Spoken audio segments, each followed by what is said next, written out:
Welcome to Access Parameter Queries. I'm Trainer Lori. What are parameter queries? This is criteria that limits the number of records.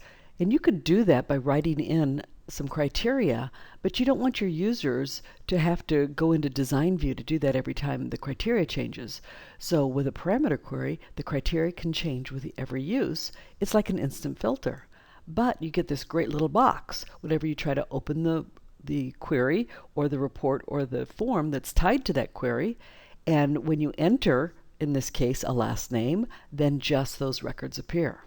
First, you start with a select query. Go to Create Query Design. And you can see I have 4 fields in there. And now I'm ready to put in my criteria. If I run it the way it is right now, I'm going to get all of these records. There's 10 records in there. But I just want Andrew Fuller.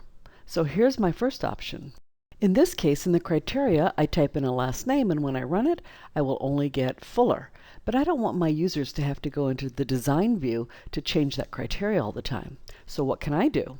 I can write a parameter prompt. That is text that prompts me to type in a last name. For example, here, there's the text that will prompt me to enter a last name is last name, ? But notice that it is in square brackets. That's code that says this is a parameter prompt.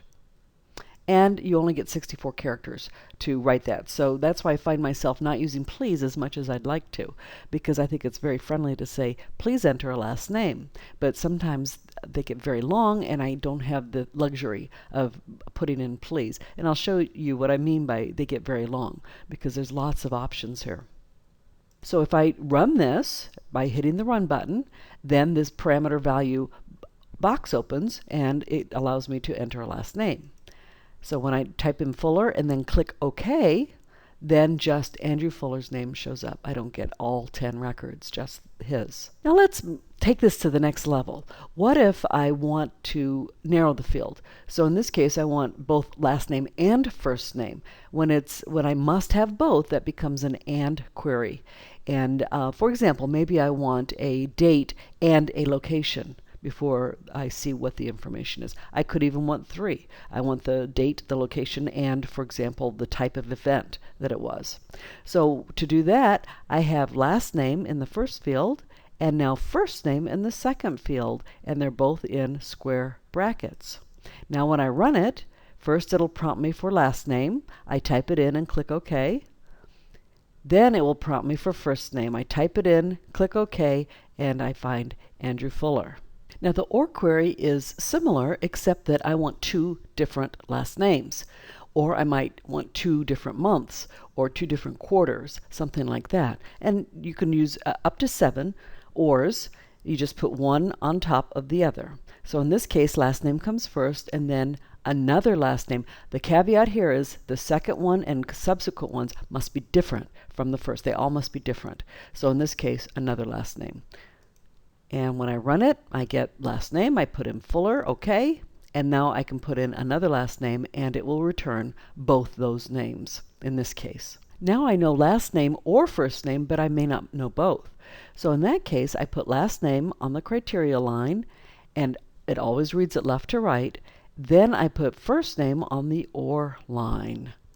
And now when I run it, it will say last name. I don't know it, so I just click OK. I don't put anything in. I click OK. Then it prompts me for first name. I type in Andrew, OK, and now I get the information. What if I don't know how to spell the last name? So I would like to use a wildcard, the star. And in that case, you always use like when you have a star. So it's like before the prompt for last name. Now when I run it, I put in D star, because I don't know how to spell Devolio, and I click OK, and it shows me both Devolio and Dotsworth. Now if I started writing DA and then star, it would narrow it down to just Nancy Devolio. So the more information you can put in, the better. This is going to either require some training, or you might want to put some information in that parameter prompt that will let your user know that they can use some letters if they don't know the whole name. But remember, you only get 64 characters. How about an automatic wildcard with Concatenate? When you use Concatenate, then the star automatically works, and you don't have to actually type it in. So in this case, we put in the like before, like, and then the prompt, And now this code here, the ampersand or the and symbol there, means concatenate. That means to show it together, to put it together with a star. And the star has to appear in quotation marks. If you don't put them in, Access will do it for you. When I click Run, last name, I don't need the star now. I just put in D and then OK. And again, Nancy and Anne's name appears. Now let's look at some date query. For example, I just want to know a date. Please enter a date. And when I run it, now I look at that and say, how should I enter that date? What is it supposed to look like? Do you see why it might be friendly to give some information on what it should look like? For example, it should be D-MMM-YYY, so it would look something like that.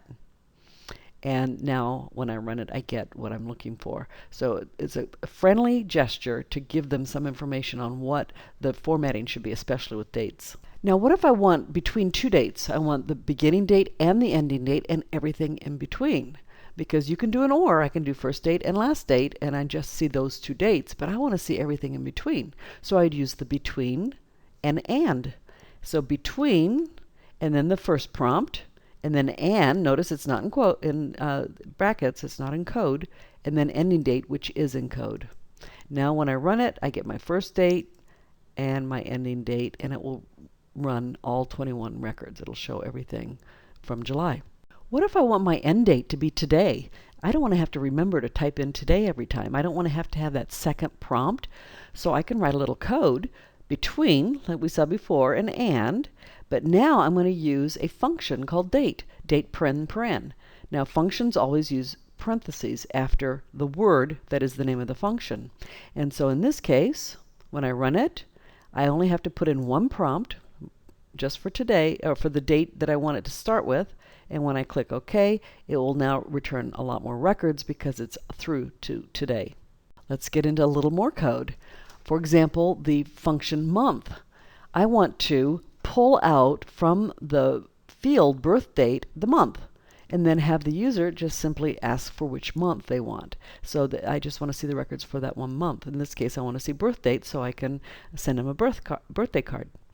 So the month, open parentheses, remember it's a function, so it always has two parentheses, but within that parentheses is this argument, and that is the name of the field that we're looking for. And field names always have to appear in square brackets. We have square brackets for our parameter prompt too. So on this side of the equation, this is all part of the parameter prompt. On this side, it's strictly because it's a field name. Please don't let that confuse you. There's only two reasons to use a square bracket in Access, and these are the two reasons. Now when I run it, it'll say, please enter birth month. How am I supposed to enter my date? What's the formatting? It would be good if it said, but I know it's number. So I type in the number 8 because I want August, and I click OK, and there's Janet's birthday is in August.